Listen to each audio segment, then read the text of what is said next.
Sejam bem-vindos a mais um Espaço Opinião. Hoje começamos com os incêndios em Monchique. O presidente da autarquia atribui hoje ao mau ordenamento florestal as causas para o prolongamento do incêndio. O governo abriu 1.234 vagas para médicos, mas 117 ficaram por preencher. Portugal está a caminho do pleno emprego, mas a precariedade não diminuiu. Os alemães alertam que há uma bolha especulativa imobiliária em Portugal. E em política internacional falamos de Espanha. É o país que mais recebe migrantes. São estes os temas que temos hoje em análise no Espaço Opinião e comigo em estúdio tenho Narciso Miranda. Narciso, obrigada desde já pela sua presença. Narciso Miranda, começamos por falar do incêndio em Monchique. Houve uma troca de comando e hoje também o presidente da autarquia atribui então, tal como há pouco referi, ao mau ordenamento florestal as causas para o prolongamento do incêndio. Olha, nós temos que tirar 3 conclusões imediatas sobre a situação dos incêndios no Algarve e, designadamente, em Monchique.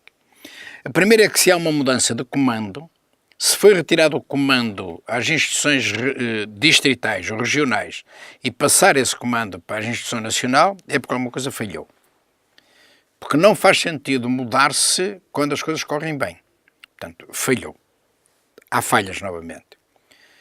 E, relativamente a este ponto, acho que isto é extremamente grave, sobretudo face ao que aconteceu o ano passado.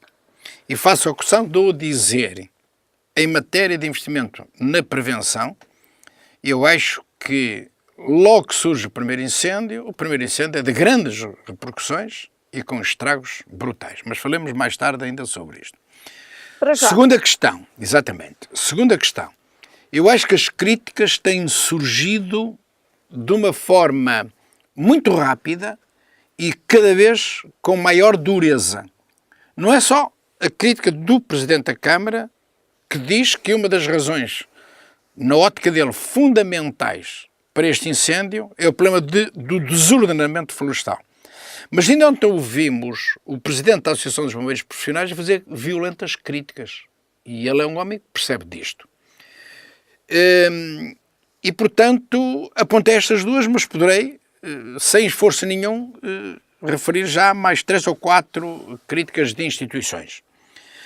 A terceira nota que eu acho que devemos retirar daqui é que há falhas na programação, no planeamento e no investimento feito durante este ano, como medidas que apontam para uma nova cultura de exigência e de rigor no investimento ao nível da prevenção dos incêndios.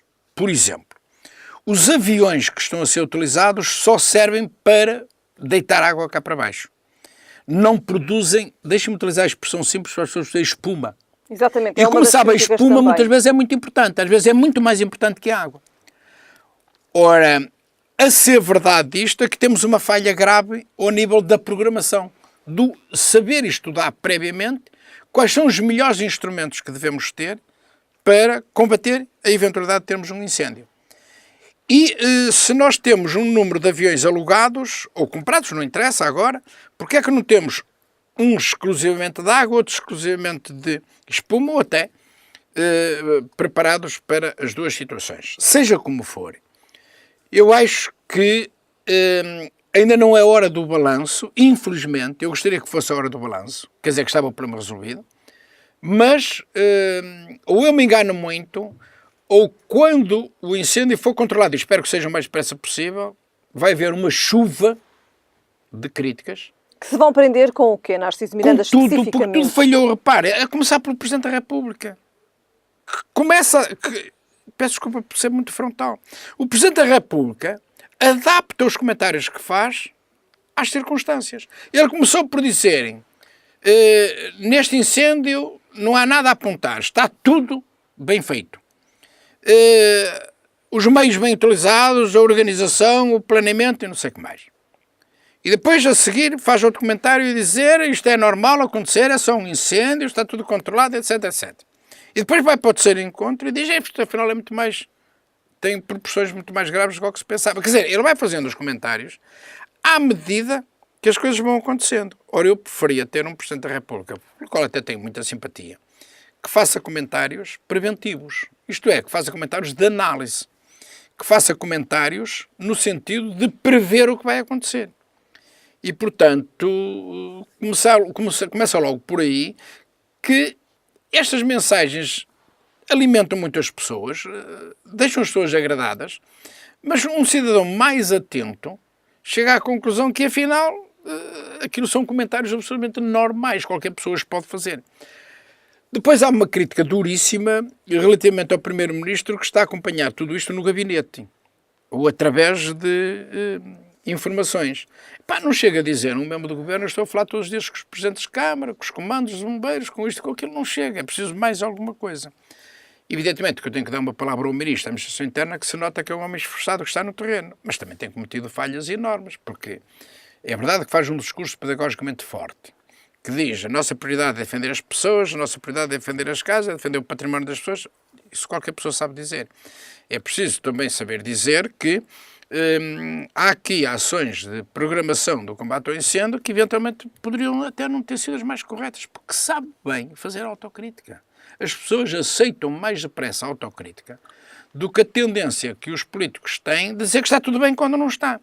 Um sinal de autocrítica e um sentimento de humildade fica bem a qualquer titular do cargo. Eu acho, em síntese, termino, que ainda vamos ter muita conversa, muito diálogo, muito debate, muitas críticas sobre este incêndio, porque eu acho que as coisas não correram nada tão bem como se anda a dizer. Eu acho São que as muitos coisas dias até também muito aqui de incêndio em muitos Monchique. dias, muito tempo de incêndio, o incêndio a lastrar, cada vez a caminhar mais, cada vez a destruir, cada vez...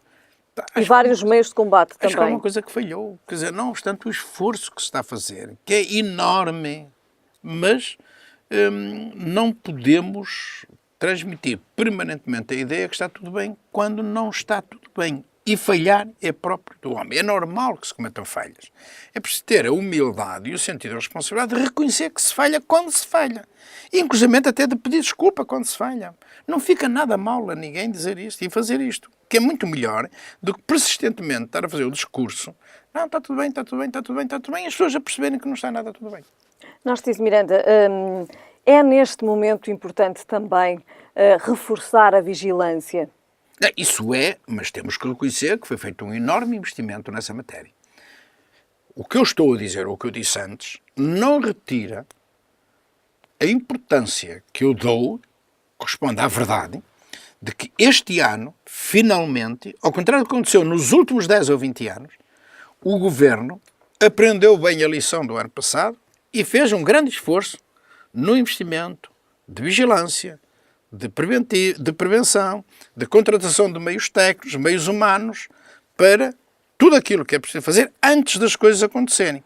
Na minha opinião, o que falhou foi quando a coisa aconteceu, foi depois na programação do combate ao incêndio, porque antes disso, sinceramente, eu não posso deixar de reconhecer que o Governo esteve bem e atuou Foi bem. também esse o motivo para a troca de comando?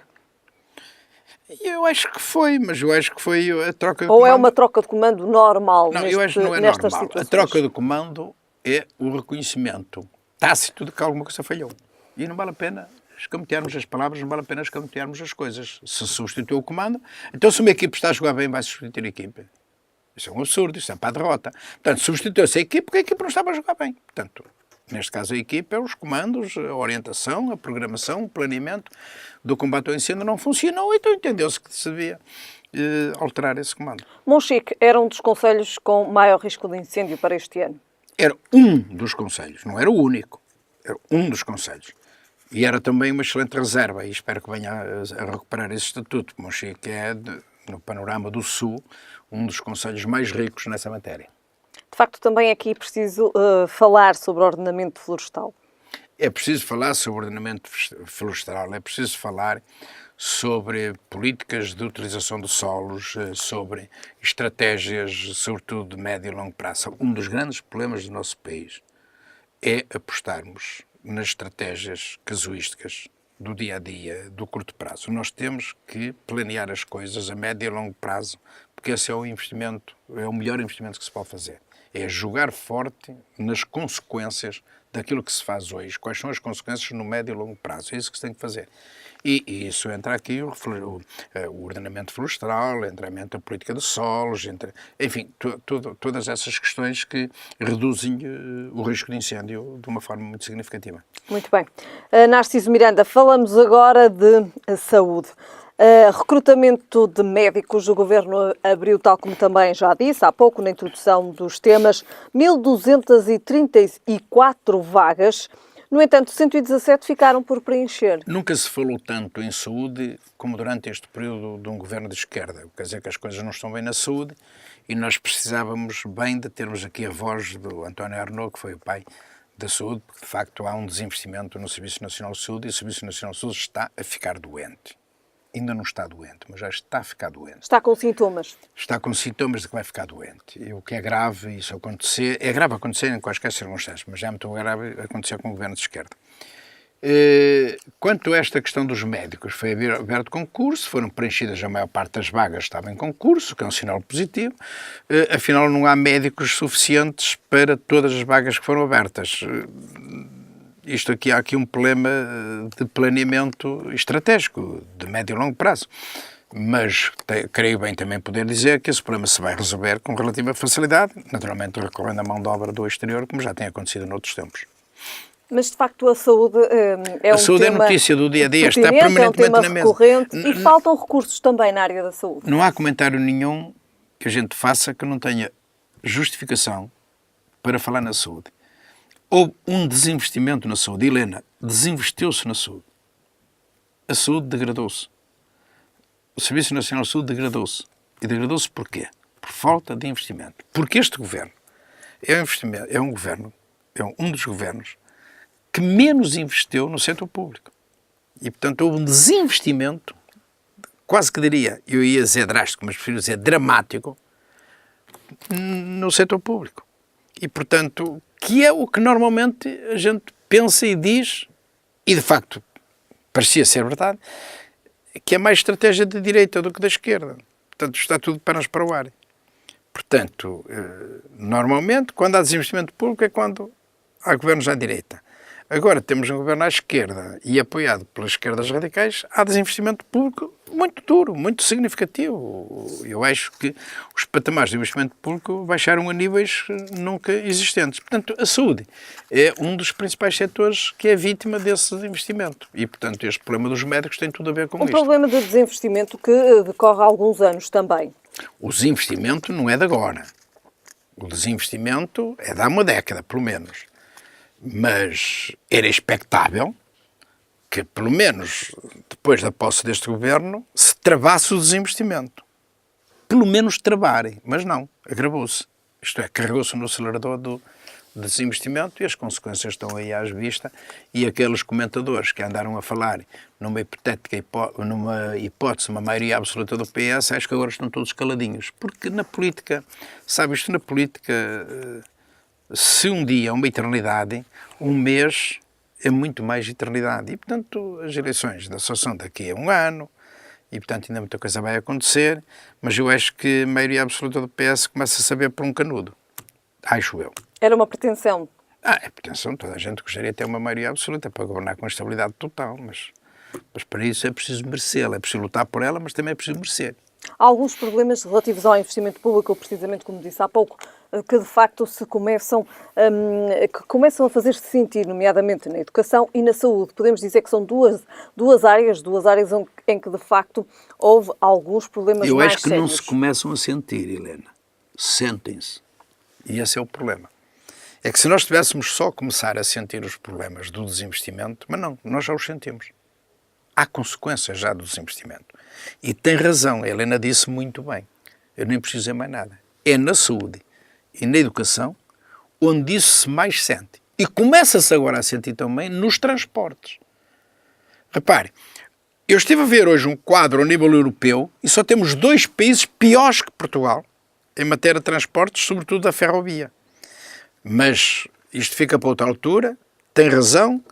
Os setores onde mais se sentem os efeitos, as consequências negativas do desinvestimento é na saúde, que é um bem essencial, e na educação, que é decisiva para o futuro. É através da educação que nós construímos o nosso futuro. No entanto, com estas vagas que o Governo abriu na saúde, de facto há aqui, digamos assim, uma janela que se abre para novos recursos na área da saúde. Estes médicos que vão ser contratados vão ocupar lugares que estão vagos. Não vem acrescentar nada, vem suprir vagas, mais nada. E, portanto, claro que vai ajudar. Isto é, em vez de caminharmos para aumentar o prazo para se conseguir uma consulta, em vez de caminharmos para progressivamente aumentarmos o prazo para uma cirurgia, vamos travar esse crescimento, mas não vamos resolver o problema, porque é preciso muito mais. Vai ajudar?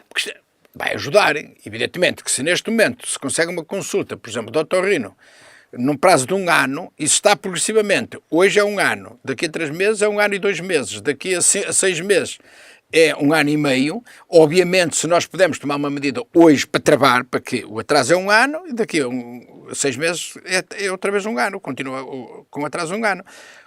Portanto, é preciso um investimento muito grande, primeiro para travar esta degradação e segundo para recuperar as consequências do atraso, os efeitos que foram sendo acumulados. E para isso já não é preciso 1.200 médicos, é preciso 2.000 e não sei quantos médicos, é preciso não sei quantos mil enfermeiros, etc, etc. Muito bem, Narciso Miranda, depois da saúde falamos de economia. Portugal a caminho do pleno emprego, mas a precariedade não diminui. Eu não sei se posso dizer que Portugal está a caminho do pleno emprego. Eu acho que Portugal está a reduzir os números altíssimos de desempregados. E está a reduzir progressivamente, de uma forma lenta, mas está a reduzir progressivamente. Isso é muito bom. Não seria tão otimista ao ponto de dizer está a caminho do pleno emprego. Acho que isso não vai acontecer, nem agora, nem este ano, nem para o ano, nem no ano seguinte, infelizmente. Há muito a fazer. Agora, há muito a fazer. Há muito investimento a fazer para que isso aconteça, para criar riqueza e para criar emprego. Agora, o que é estranho é que nós estamos a diminuir o desemprego e aumentamos os precários, que é uma coisa aqui que está a falhar. Mas isso é uma matéria que há uma boa fiscalização política em Portugal. O Bloco de Esquerda encarrega-se muito dessa tarefa e, portanto, tem que estar mais atento e tem que ser mais reivindicativo relativamente à questão dos precários. O Bloco de Esquerda e o PC, mas particularmente o Bloco de Esquerda, que é o que persiste mais nessa tese. Mas já alguma coisa está a funcionar mal, portanto, esperemos que os partidos mais radicais que apoiam o governo, PC e Bloco de Esquerda, sejam mais reivindicativos. Ou então, se quiserem, conjuguem mais o que dizem com o que fazem. Como é que se consegue diminuir o desemprego, mas aumentar a precariedade? Por erros cometidos, aumentar a precariedade quer dizer que o objetivo de reduzir a precariedade não está a ser cumprido. É preciso ver onde é que estão a cometer falhas e corrigir. De facto, os pacotes laborais que estão a ser negociados para o próximo Orçamento do Estado para 2019 esbarram precisamente aqui nestas situações de precariedade. Com razão. Quer dizer que isto é verdade o que estamos a dizer e, portanto, também é, se calhar, verdade. Deixa-me tocar na ferida. O aumento da precariedade resulta de uma tentativa, muitas vezes não sustentada, de criar números mais simpáticos em matéria de emprego. E depois as coisas não articulam muito bem. Reduz-se o desemprego aumentando a precariedade, quer dizer que esta redução do emprego não corresponde a uma realidade sustentada em coisas muito concretas e com efeitos de médio e longo prazo. São as artimanhas que muitas vezes alguns políticos são muito artistas a fazê-las, sabem-nas fazer muito bem. Muito bem. Narciso Miranda, falamos agora de uma outra questão, falamos do imobiliário e os alemães alertam que há uma bolha especulativa imobiliária em Portugal. Também aqui já várias vezes falámos da questão imobiliária em Portugal. De facto, agora são então os alemães também a deixarem o alerta para esta bolha imobiliária. E há, de facto. O que eu acho é que não é bom nós estarmos a comentar análises vindas da Alemanha, que é uma coisa estranhíssima. A bolha imobiliária é um facto. Depois dos avisos do Banco de Portugal. Exatamente. A bolha imobiliária existe de facto. O problema não é só a bolha que existe, é as consequências a médio e longo prazo desta bolha imobiliária, que vão ser más. E, portanto, os alemães, através dos avisos do Banco de Portugal, devem lançar o aviso porque veem que as nossas autoridades, sobretudo o nosso governo, ainda não está suficientemente atento a este fenómeno e não está, sobretudo, a tomar medidas para... Eu acho que é preciso travar esta situação, na minha opinião. E, portanto, só desta forma é que se justificam os avisos da Alemanha. Mas existe a bolha, os alemães não estão a dar novidade nenhuma. Eu não fico nada surpreendido quando leio a notícia, há uma bolha imobiliária. Claro que há, todos nós sabemos. O que importa é fazer-se o comentário, espero que os alemães o façam tão bem, mas acho que antes de o fazer, devemos fazer nós, quais são as medidas que estamos a tomar, medidas preventivas, para travar esta bolha que cresce todos os dias, imobiliária, e quando rebentar vai trazer consequências negativas. Eu acho que essa discussão é que se tem que fazer um dia destes. Já se começaram a fazer essas medidas para, digamos assim, travar esta bolha algumas imobiliária? Medidas muito tímidas, muito discretas, sabe, nós gostamos muito mais de participar numa discussão usando uma fogueirinha, numa praça pública, onde penduramos um político, ou penduramos uma pessoa, independentemente das razões. E, portanto, nós travamos uma enorme discussão durante 8, 15 dias sobre aquele comportamento daquele vereador do Bloco Esquerda, o Ricardo, do Bloco Esquerda da Câmara de Lisboa. E, portanto, o homem demitiu-se, parece que o problema ficou resolvido. Toda a gente sabe que não é verdade. A especulação existe, continua a existir, mas pronto, ficamos entretidos num julgamento na praça pública, repito, independentemente das razões, independentemente do comportamento do homem, ficamos entretidos com essa análise. E todos os comentadores, televisões, rádios, tudo, ficou-se por essa discussão. Como o homem saiu, ficou o problema resolvido. Não ficou nada. É tudo mentira. E, portanto, é um problema que se adensa. É um problema que vai crescendo e que vai trazer consequências menos boas em termos de futuro. Como é que ficam aquelas pessoas que vivem nos principais centros urbanos, que vivem no centro, nos principais centros urbanos? Aí reconheço que já tivemos medidas, aliás, propostas pela esquerda, mais radical, pelo Bloco de Esquerda e pelo PCP, e que tiveram o apoio do PS e que são muito positivas, porque dão poderes acrescidos aos condomínios e às câmaras. E, portanto, as câmaras podem definir cotas. Podem dizer, por exemplo, vamos para o Porto, para Lisboa, assim, no centro histórico, no casco urbano, na zona com mais intensidade cultural e com melhor património histórico, só se pode ir até esta percentagem o resto tem que ser para não descaracterizar estes centros históricos e para não destruir fenómenos culturais e fenómenos patrimoniais que têm séculos de existência e que fazem parte da memória coletiva dos cidadãos. E que, de facto, não podem estar aqui em causa. Não podem ser destruídos. Não devem ser destruídos. Muito bem. Narciso Miranda, passamos para falar de política internacional. Falamos da nossa vizinha Espanha. É o país que mais recebe migrantes. O maior elogio que se pode fazer a um governo da Europa é esse. É uma coisa espantosa como é que um governo que é, do ponto de vista da sustentabilidade parlamentar, frágil, já demonstrou, com 3 ou 4 medidas, uma das quais relativamente a políticas da Europa e de imigração, o quanto um governo pode ser influenciado pelo pensamento do seu líder. O presidente do governo espanhol, que é um homem de esquerda, um homem do PSOE,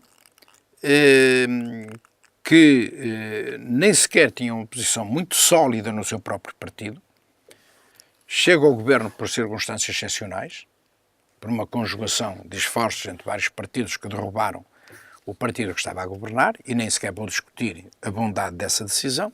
O que vou discutir é que este governo, repito, do ponto de vista do suporte parlamentar muito frágil, criou uma onda de expectativas positivas, quer em Espanha, mas, e esta é a parte importante, na Europa.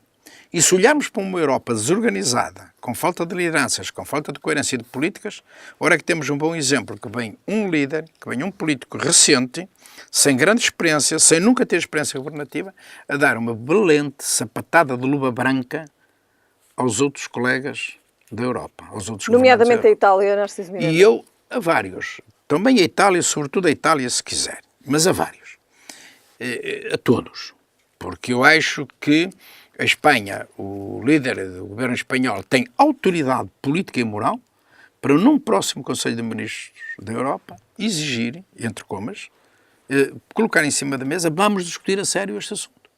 Porque este assunto não é um assunto de Espanha. E se ele disser, e também não é um assunto de Itália, só, se ele tiver este gesto, ganha cada vez mais autoridade para criar as condições psicológicas para as pessoas se sentem a discutir o problema antes do problema acontecer. Porque o que é que a Europa está a fazer? Só quando o problema acontece é que discutem. Tem que discutir antes.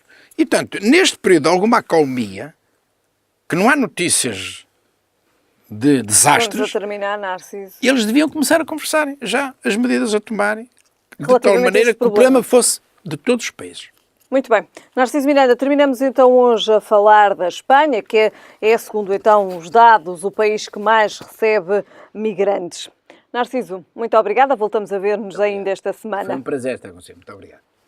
Foram então estes os temas hoje em análise no Espaço Opinião com o Narciso Miranda. Eu regresso amanhã.